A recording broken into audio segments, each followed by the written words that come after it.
ជាភាសាខ្មែរក្នុងកម្មវិធី Excel ទាំងអស់គ្នាអញ្ចឹងកុំអោយ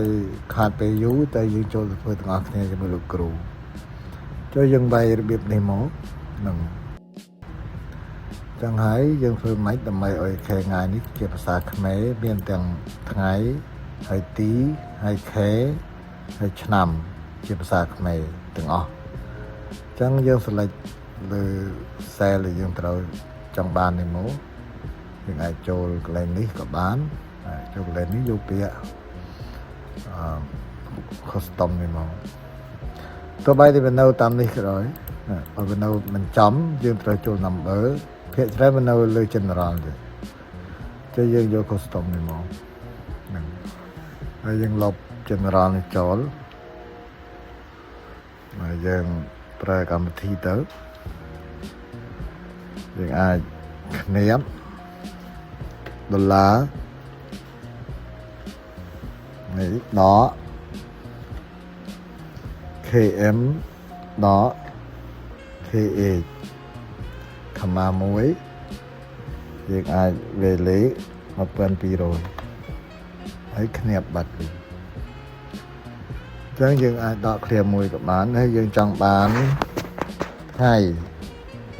យើងអាចវាយ D មកធម្មតាដឹងហើយបើយើង1ចែង5 2 3 4ចែងថ្ងៃច័ន្ទបាទព្រោះយើងបានទី D ទៀតនោះ D 2ទៀតមកហើយតទៀត K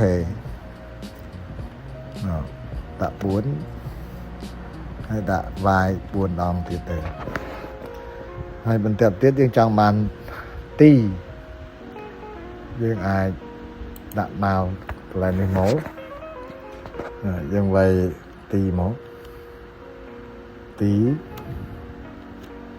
ហើយកន្លែងនេះយើងដាក់ខេមកខេនេះដាក់ឆ្នាំដាយលោកគ្រូមកខាងទៅអត់មានអីនេះ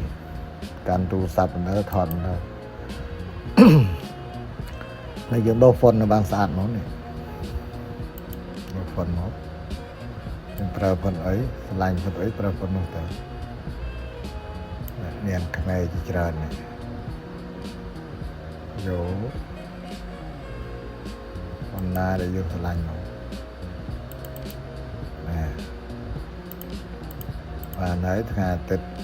ទី3ខែតុលាឆ្នាំនេះទៅអញ្ចឹងវីដេអូនេះមានតែប៉ុណ្្នឹងឯងហើយចូលសិស្សមើលតាមលោកគ្រូហើយបើធ្វើមិនបានទេអាចឆាតមកសួរលោកគ្រូបានដើម្បីសួរបន្ថែមបានអញ្ចឹងបើសិស្សយល់ថា